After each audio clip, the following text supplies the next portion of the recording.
Now I will introduce Sue.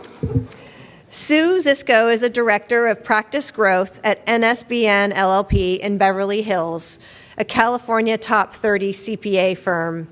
Prior to joining NSBN, she had over 25 years of experience providing coaching and marketing consulting to CPA firms, banks, and nonprofits, and was an instructor for the California CPA Education Foundation.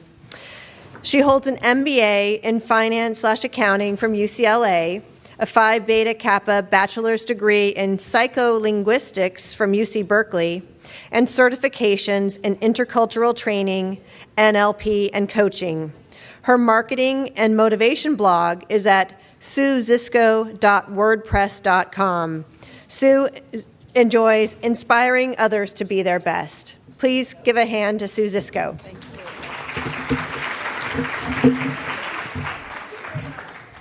So we're talking today about workplace behavior. How many people here have ever wondered why do people insist on doing things the way they do? How many people here know that your way is usually the better way? It's off. Well, what we're going to talk about, much of us know we're the better way. What we're going to talk about today is those other people.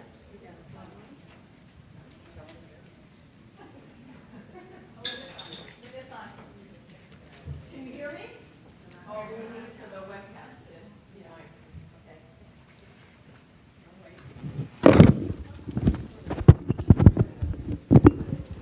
Can you hear me now?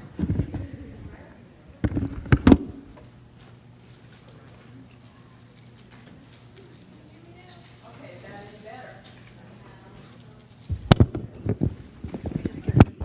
Yeah.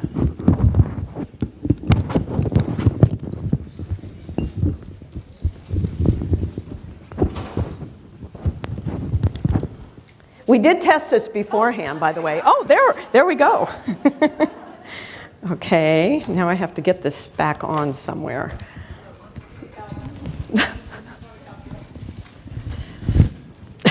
It's not easy.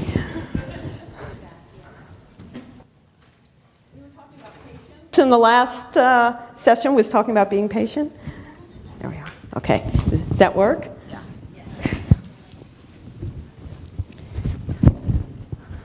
Okay.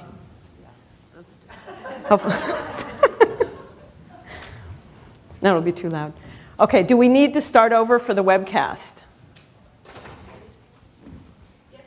Okay, so you're going to laugh right where you laughed before and raise your hand where you were. Okay, we're starting over. How many people here have ever wondered why people insist on doing things the way they do? How many people have ever really known that your way is the best way? Yes, there were a bunch of you, yes. So what we're going to talk about today are those other people and ourselves. And while we're going through this, it might be helpful to keep in mind some of those other people, or your challengers, as I call them, or challenging situations. But of course, names are changed to protect the innocent, and all disclaimers apply. So, why people act the way they do? Our objective today is to gain some tools in assisting to better our relationships at work, at home. We're going to talk about 4 behavior styles and 6 hidden motivators. Now, how many have ever taken a personality test?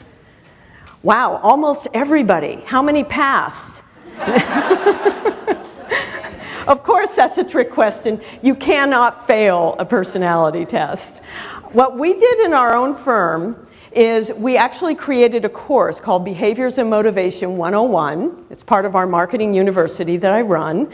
And we have an online assessment tool, which is a fancy way of saying a test. But it's a test you can't fail. And we are going through department by department, looking at what are our behavior styles and what are our motivations and motivators and how to work together. So a lot of what I'm talking about today is based on some of that material. Now, how many have heard about 4 behavior styles. The DISC. Have anybody heard DISC? Okay. So these behavior styles, we're going to go over them, but they're very archetypal. They're very endemic to who we are as human beings. And we really relate to them on a subconscious level, and I believe that's why a lot of our sitcoms and movies have been so popular, because they really exemplify all 4 of the basic behavior styles. For example, who knows what show this is? It was a TV show and a movie. Sex and the City. Okay. So you have 4 characters, 4 main characters, funnily enough. So you have Samantha, who is a hard-driving businesswoman, and she personifies what we'll call the D, the driver, the dominant, the decisive. Then the star of the show is Carrie Bradshaw. Now, Carrie is very influential. She's very outgoing and flamboyant, and she wears those Manolo Blahnik shoes, and I don't know how she can walk in them. And she does in real life as well, Sarah Jessica Parker. And so she's very different than Samantha. But then there is Charlotte York, who is the first one to settle down, get married, have 2.1 kids, and really is more of a stable personality and does not like to do is a little nervous about a lot of the high-risk adventures that these 4 go on. And then you have Miranda, who is more conscientious and rule-oriented and is constantly analyzing the pluses and minuses of her boyfriend and then husband. So very different styles. This goes way back. These 4 behavior styles were first noticed in the 1800s, but they have been involved in many of our popular culture. For example, there's an oldie but goodie, Star Trek. Now, Captain Kirk sat at his big console on the ship, and he said, "Full speed ahead, Mr. Sulu." He never wavered. He never hesitated. He's a decisive. He was the D on board the ship. But then you go to the engine room, because you're being attacked by Klingons, and you have to get out of this mess very quickly. And you have Scotty, who is in the engine room with steam coming out everywhere, and he's saying, "I don't know, Captain, she's gonna blow, we can't do it." And he's more the influential, wild personality. Then you have Bones, who's the doctor on the ship. And Bones was always very worried about safety and security. So he's more an S, stable, steady. We have a few S's in the audience. And Bones would always say to Jim, Captain Kirk, "I don't know, Jim, I don't want you going down on that planet alone." So Bones would get to go on every mission down to the planet. And then the last one, I've been practicing. If you can do this, you know what a Vulcan is. And Spock is unemotional, data-driven, completely conscientious, detail-oriented. So those are the 4 basics about these 4 behavior styles. Let's look at them a little more in depth. In addition, we can look at them in terms of where we live. Okay, so what would be a high-drivered city in the United States? Very driven, very intense, very fast-paced. Okay, you all know that. So, New York. What would be the more flamboyant, outgoing, crazy, wild? That's where my firm is, in Los Angeles. Then we have the S, which is the more stable, steady kind of city in the United States, made popular by Crystals of The Bachelor. Anyone know what it is? It's Arlington, Iowa. Nothing happens in Arlington, Iowa. You drive through downtown in less than 1 minute. So thank you, Chris, for popularizing the stable and steady city. And then high C, conscientious, compliant, data-driven. Where do you think that is? Silicon Valley. So that's where we are. So you can think about these 4 behavior archetypes applying to almost anything. So who is this guy? Anyone know him? Mark Cuban, owner of the Dallas Mavericks, and he is a shark. So how many have seen Shark Tank? Oh, very good, very good. If you have not, you must watch. Great way to learn about entrepreneurship, starting businesses, and I'm most fascinated by the kinds of questions that the sharks ask these entrepreneurs who are coming to ask for funding. So He is what we call a dominant, or D, and the main need of a high dominant is to be in charge, and they're really looking for results. And like everybody, they have strong emotions, but their key emotion as a dominant is anger. They get angry very quickly. Other people get angry more slowly. So patience is not their strong point. As a matter of fact, those of you who are here in the audience, you're already tapping your foot and you're looking at your watch and saying, yeah, I got it. I already understand. How many of you are doing that? Chances are you might be a D, and impatience. When you want to talk to them, you have to run to keep up with them because they're walking down the hall and you're trying to make your points, and they don't stay still very long. So how many of you think that you have some D or dominance in your own personality? Ooh, fair amount, fair amount. Now, most of us have one or two of these behavior styles that are strong, and not so much in the other two, but we all have parts of all four. So what percentage of the general population are high dominance? Any guesses? 30% I heard. Actually, in the general population, 10% of the general population are high dominant. However, the clients you work with, the entrepreneurs, the people who start companies, the managing partners of your firms, those who head up the departments you work in, you're dealing with a lot of high dominance individuals throughout the day, so it may seem like there are more. Because they're pretty bossy. But we need them. We need you. We do. We do. Okay. So that leaves out 90% of the population. So let's look at a totally different style. Who is this? Kim Kardashian. She was just named Time Magazine one of the top 100 influential people of 2015. How did this happen? What is her talent? We don't know. But she made the list, and she clearly is very influential in our society. For better or for worse, she is an influential. Now, influentials, their main need, not surprisingly, is to be noticed. And they are really looking, not for results, they're looking for an experience. And they tend to be very emotional people who wear their emotions on their sleeves. Their key emotions: trust, optimistic. The glass is half full, and the trust can kind of come back to bite them because they're very, sometimes too trusting, very quick to trust.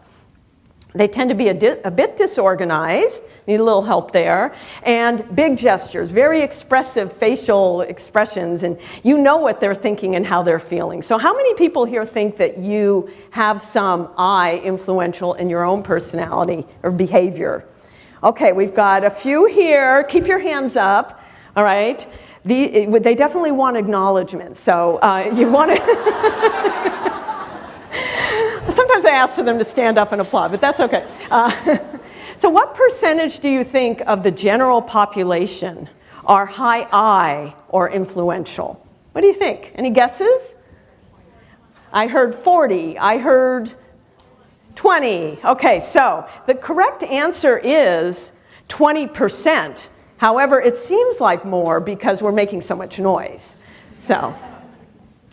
So what's left?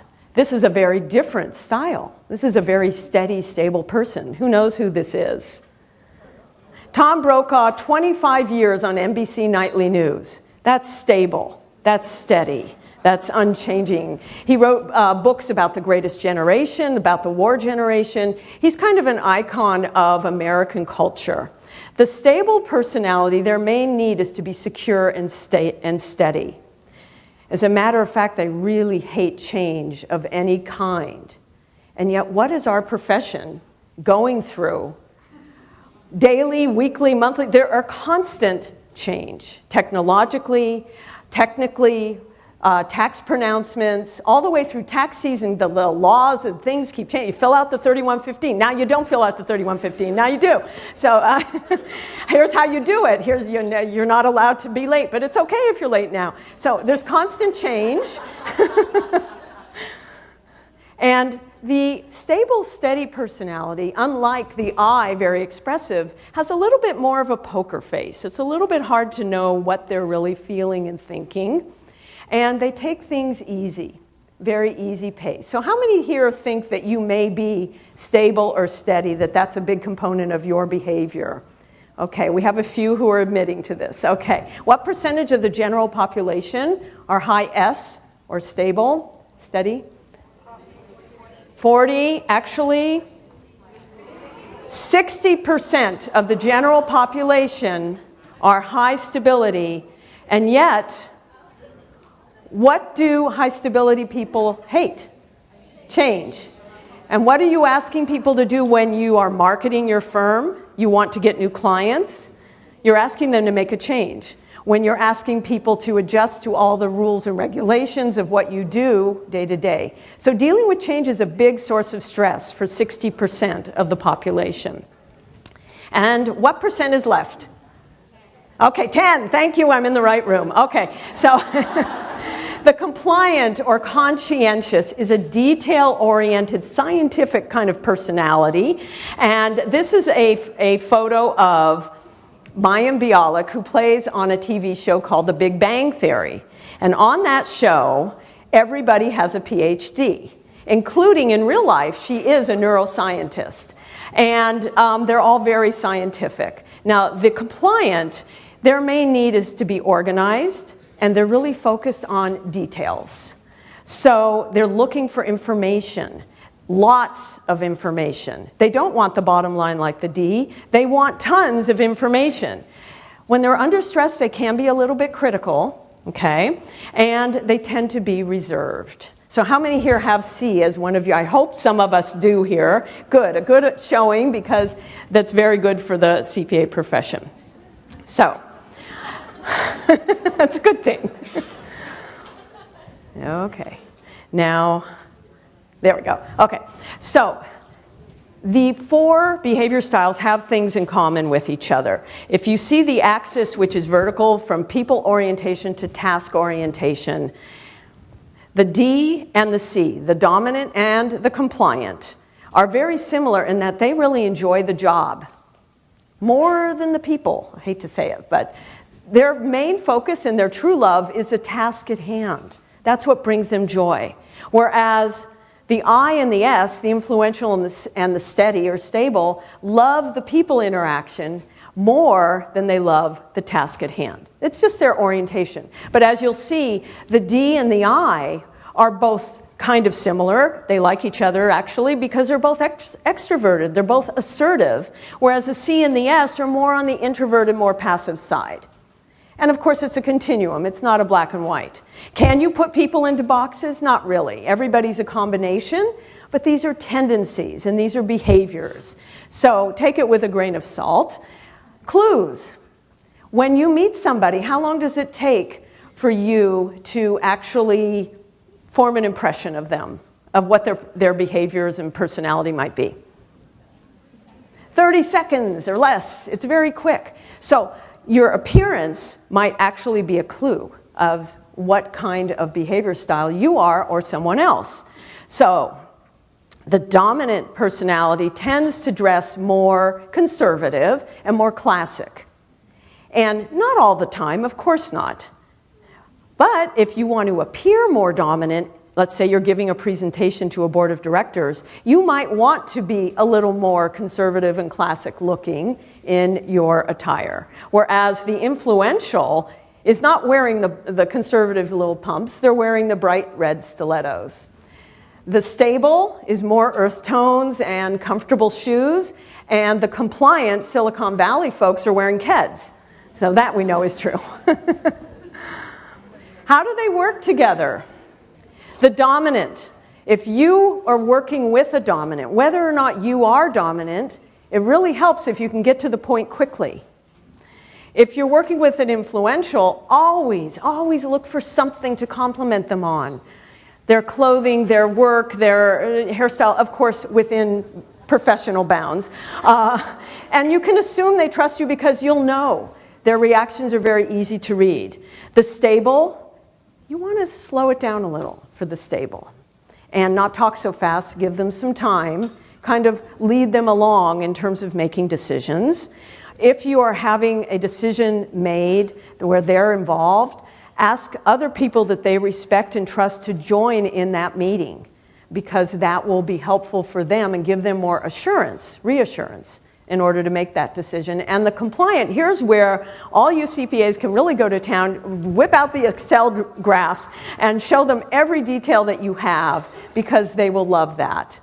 But you do want to give them a deadline, because they will go on and on. I like to kind of give them a list of pluses and minuses about certain decisions, and hopefully the plus to the decision I want is longer than the minuses of the other decisions. So they have different ways of working. All of these behavior styles have great value, and they all have some clues as to how to manage them, and they're all very different. But I'm going to skip through these slides, and you can go back online and access it. It's a great resource to go back and look at when you're back at work. Best friends at work. How many have a best friend at work? Some. They show that job satisfaction is correlated to having friends at work. So it's very important to find that friendship. But who becomes best friends with a D? Who do Ds like? Who likes Ds?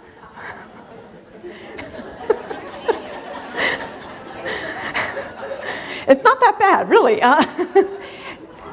Ds like other Ds, because powerful people tend to hang out with other powerful people. So they respect each other because they're strong. They can work together, be respectful, but they can be competitive if they're both on the same team. There can be a little bit of locking horns. How about the D and the I? They like each other because they're both proactive. They're go-getter kinds of people in different ways, but they are take charge. Two I's together is the best combination. We have so much fun, but you really, you really have to watch out that you actually get something productive done. So you have to watch out for productivity. The S and the S, they're wonderful together, they're comfortable together. Somebody from the outside needs to give them a little push for productivity. And the same with the C and the S. And they need a little push and a little hand-holding dealing with change. And C's together, again, give them deadlines. Watch out, because two perfectionists together, it will never be perfect. It will never be done, as we've discovered in our prior speakers. Working teams. This is a great team. A D, boss, and an S, support person, or administrative assistant, or staff person. If it's reversed, it's a little more difficult. But this is a great working team. Now, in some of the smaller, closely held companies that a lot of you have as clients, a great combination is a D and a C, where the D is the CEO, and all the details are handled by the CFO, who provides the D with the details. The D looks at it and makes the decision. It would never happen reversed. So that's a great combo for success. When you're thinking about pairing people up on projects, it's interesting to look at these.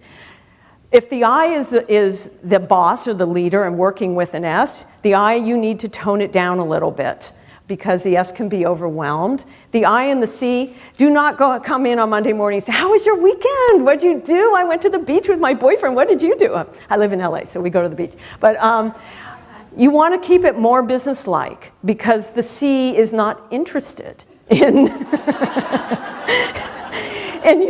what you did socially. So different things to consider in working together. Now, in our firm, as I mentioned, we actually went online and took some assessments to find out who we are. And this is an example of one of our departments. It's a department of 15 people. This is a graph where each blue dot represents a different person. And on the graph, you can see around the outside, D, I, S, and C. So the dots are representing where they are on the wheel. What do you notice about this circle?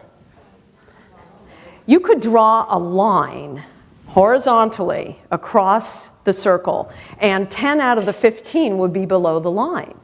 So the I and the S are very strong in this team, in this department, so they're very people-oriented and very chatty, I might add.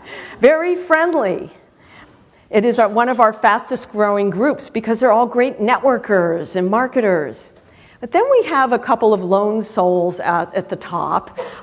There's one way out by the C under the word analyzer, and the further out you are on the circle, the stronger you are in that behavior style. So that person's a very strong C. And then in terms of Ds, we've basically got one decisive person on the team, and that is not the partner in charge, okay? But she might want to be sometimes. But so what was interesting for us was a couple of things from looking at this.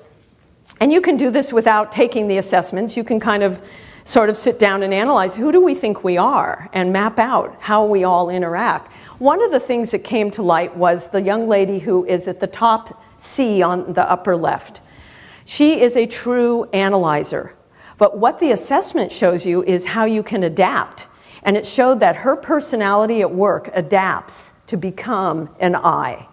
So she doesn't act like a C, she doesn't seem like a C, she's very outgoing, she's very friendly, because she adapts her behavior because she's in an environment where she can do that. So we all adapt. So it doesn't matter what you are, as long as you have some flexibility. And that's really the key skill to learn, is flexibility in generating other behavior styles. The other thing that we discussed upon seeing this is we're a growing department. We want to hire new people. What kind of people should we be hiring? Should we hire more I's and S's? Or should we be looking for some D's and C's to round it out? So those are good questions and very useful. So any questions or comments so far about the 4 behavior styles? Is anyone confused? Have a comment? Okay.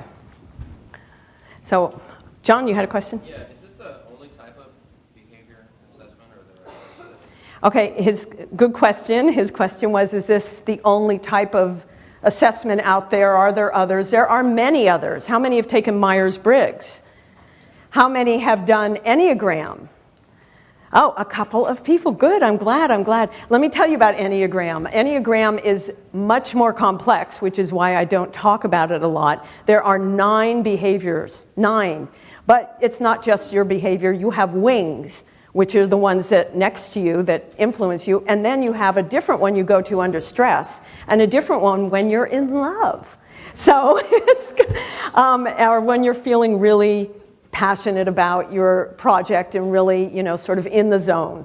So it's very complex, quite insightful. So I highly recommend you can go online and look for DISC assessments, Myers-Briggs, Enneagram, which starts with an E, E-N-N-E-A-gram, and there are a number of others. So we're going to move on now because this is only part of why people behave the way they do. These are the 4 behavior styles. But also, there's something else, because behavior styles is what we can see, and it's how you act. But we don't see what's beneath it, like why. Why do you do this? And that really gets back to the motivators. We call them hidden motivators because they're not so easy to ascertain. You can't necessarily tell what somebody's motivator is when you first meet them or talk to them a little bit. So it's really food for thought to sort of mull over. There are 6 main motivators, and they affect us in our lives in terms of every decision we make. They affect us in what we choose to study, who we marry, how we buy things, what are our goals, how we spend our free time, what career we choose. So it's really important to understand, gee, what is motivating me in life? So let's go through the 6 and let's see if you can find yourself. Most of us have 2 main motivators out of the 6, and then we're a little bit lower in the rest. Some people have 3 main, so I'll go through them. First of all, the theoretical is a real learner type. It's a person who's constantly saying, why? How come? So how many of you here have an MBA, CFE, MBT, advanced certifications? Okay, chances are you might be a theoretical. Theoreticals are passionate about learning. I love learning. I'm a theoretical. And the continuing education is really good for researchers, professors, scientists, and CPAs. So we do need those who do the research and look at the tax code and say, why is this and how should we do this? Okay. The next is what's called the utilitarian. So how many of you on the weekend when you're running your errands plan it out so they're in a specific order so you don't waste time backtracking? Yeah. Okay. Or how many of you, when you have scrap paper, you cut it up into little squares and you staple it so you can reuse the paper and not waste it? Okay. Oh, a few people are admitting to this. Okay. Chances are you might have utilitarian as one of your main motivators. So utilitarians are motivated by money, but also return on investment. So they're all about productivity, managing time, practicality, efficiency. Don't waste anything. Don't waste time. Don't waste resources. Okay, so it's not just about money, but they do tend, especially under stress, to be workaholics. And utilitarians are great to run companies. They're great as CPAs. Great in sales because they're very driven, financial advisors. So how many here think that you have some utilitarian in your own motivation? Okay, I would expect that. And I don't think I asked how many of you think that you have some theoretical based on what I said. Okay, all the theory people are over there by the door. Okay, so next is aesthetic. Okay, aesthetics are looking and feeling good. Their main thing is harmony and balance in life. So how many people here, when you go into a bookstore, if there are any bookstores, there's a couple left in LA, only a couple. You head straight for the self-help section and there you are. You're lost. You're there. How many people are holed up in the self-help section? Not too many aesthetics in the room. Okay, one other. Okay, let me tell you what they are so you can know about them. Aesthetics are people who appreciate, not necessarily have talent, but appreciate fine art, jewelry, nature, being outdoors, beautiful things, or what they think are beautiful things. They're all into self-help and growth. They strive for balance. They tend to be environmentalists, architects, directors, decorators, but it's also fine and good to be a CPA and have aesthetic as one of your motivators. You'll just have a very pretty office, which I do. So how many? So only a few raise their hand before. Anyone else think that you're aesthetic? So we've got some. Okay, very nice scarf, yes, and all right. Social changers. How many of you work in the nonprofit arena and have clients in nonprofit audit and tax? You may have social change as one of your motivators because you really believe in the mission of what your clients do. So your motto is be the change you want to see. Social changers are very interested in eliminating hate and conflict in the world, not just in their own family, but worldwide, community-wide, big picture. They tend to be the people who are involved on boards of directors of nonprofits. So all the people in the other room over there are probably the social changers who went to hear about joining nonprofit boards. And anyone who's involved in the nonprofit world, nursing, therapists, teachers, but we also need social change CPAs. So how many think that you are a social changer as one of your motivators? Good, I'm glad we have a few. Okay. Individualists, their motto is you go girl. Individualists are really leaders, and their way of being is all about gaining power to lead others. To them, life is a chess game and they aim to win. So, strategic approach to life, and this is well suited for CEOs, managing partners, celebrities, politicians, anyone who's really an individualist. How many here think that you are individualistic? Okay, we have some very strong personalities in the room here. And there might be a mix between being an individualist and a high D dominant. So that's where it gets very interesting, is the mix between them.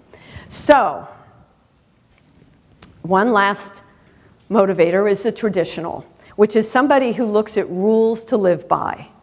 So the traditional believes in a set of principles. And early in life, they may not have found it, but once they have found their principles, they stick with it for the rest of their lives because they're traditionalists. And those principles could be religious, political, military rules. People who are traditional could be in law enforcement, but it could also be the tax code could be their rules to live by. So our tax partner, we've already decided that he's a traditionalist, CFOs. So how many think that you have traditional in your background? Okay, so a few. All right. So, how do all of these people ever get together and ever work together? I'd like to give you a little case study. We're going to do this rather quickly.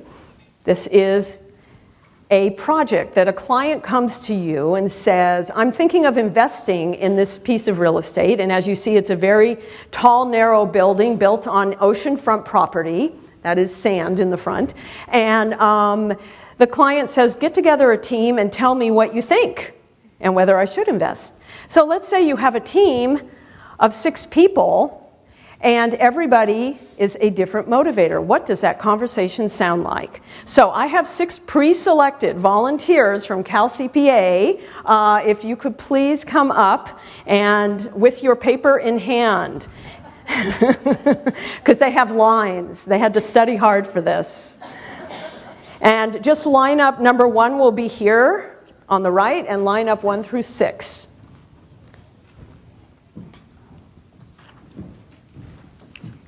Okay, we have 1, 2, 3.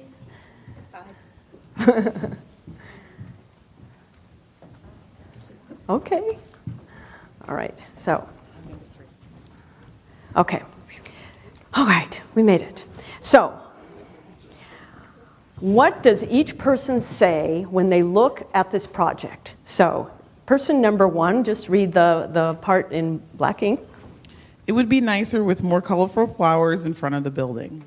Who says that? Who is that? The aesthetic. Okay. Number 2. Let's bulldoze those plants in front for retail shops. Could you, I don't know if you could hear it. She said, say it again. Let's bulldoze those plants in front for retail shops. Who says that? Utilitarian, ROI. Okay. All right, number 3. Is there access for those with disabilities? Who's that?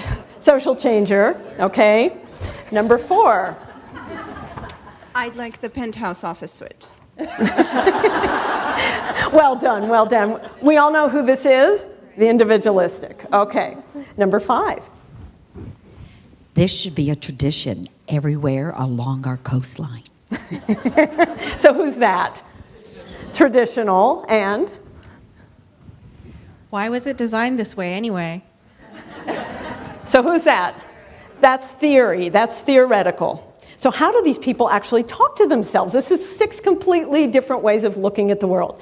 So if our aesthetic, number 1, was going to try and convince, number 2, the utilitarian about putting some more color in front because it'd be pretty, does she say, but it'll be prettier? No. So if you turn your sheet over, if you can please tell us how you would say this to the utilitarian. Oh, I'm sorry. Let's emphasize marketability of the project with greater curb appeal. Ooh, very nice. So let's pass it down. Let's hear another example. And number 3, you're going to talk to number 4, which is the social changer trying to convince the one who wants the penthouse suite that we should have a ramp in the front or whatever for, is there access? So.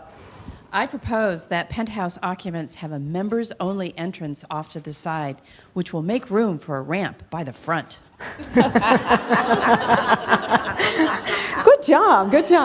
And I like that. and number 5, traditional, has to convince the theoretical who wants to delve into why did they do it this way, and you want to convince them to sort of make this a tradition for the future.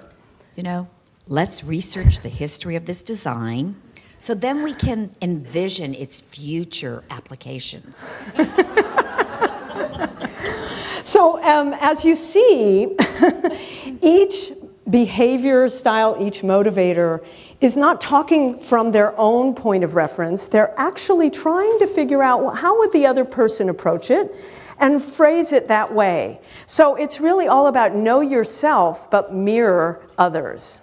So what I'd like to do, you all did a beautiful job. as actors, actresses up here. And I actually, like all firms, our firm has some little giveaways that are promotional items with our logo on it.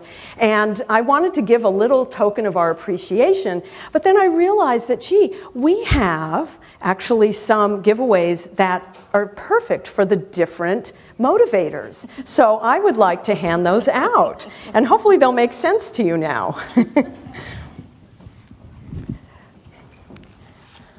Number one is our aesthetic. So, aesthetic, this is a tape measure that pulls out, and this is so that you can measure for the artwork that's going to go over your desk. Number two, you're utilitarian. Let's make sure I have the right. Okay. Utilitarian.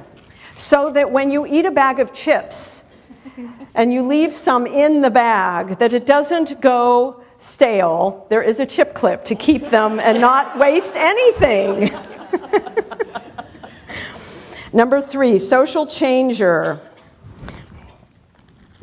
Oh, we're coming back to you, number three. I'm sorry. Okay, number four, individualistic. This is a stapler so that you can put your important papers together and look very organized and powerful. Okay, traditionalist. You get a slinky because that's a traditional toy.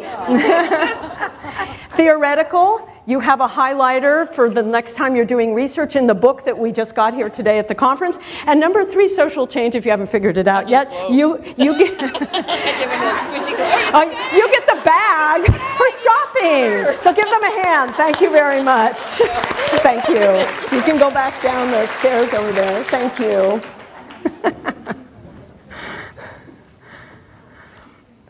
I didn't know they still had slinkies.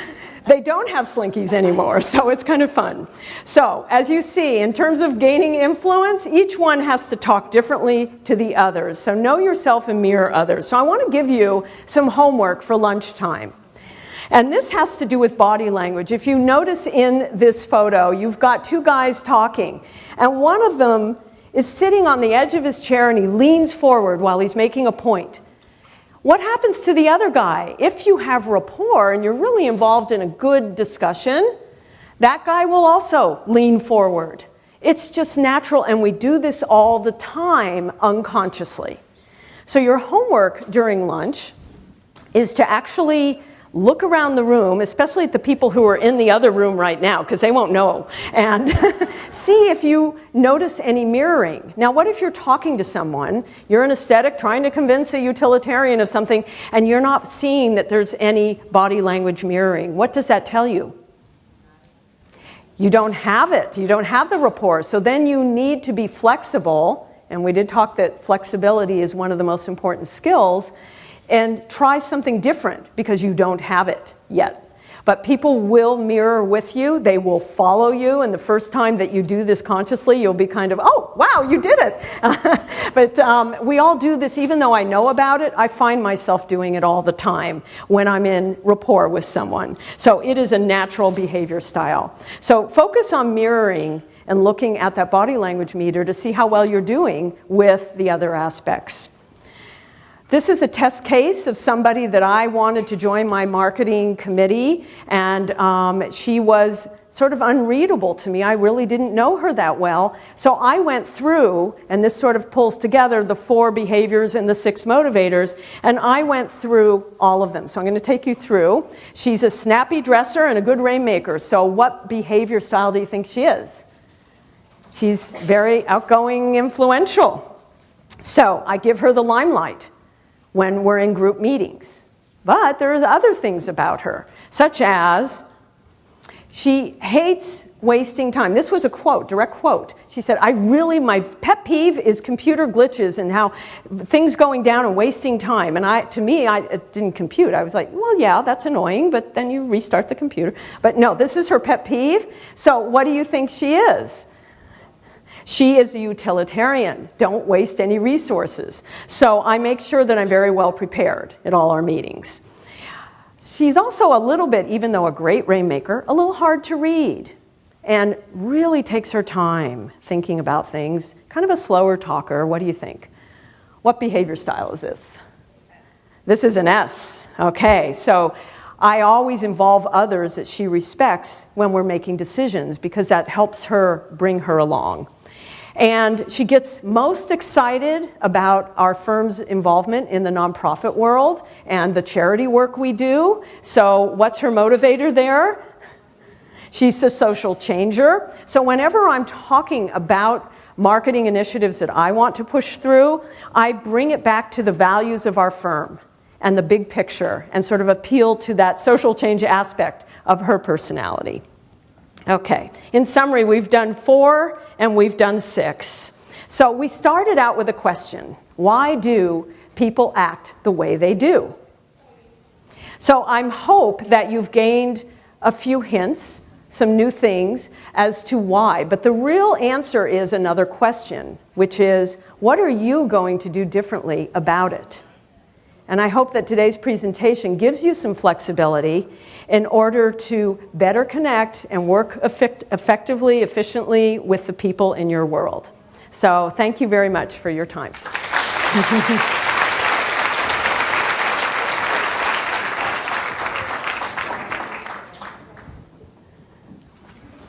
Perfect. Thank you, Sue. That was wonderful. I did learn some things about myself and about working with others And you're an S and a C. and I'm an S and a C, yes.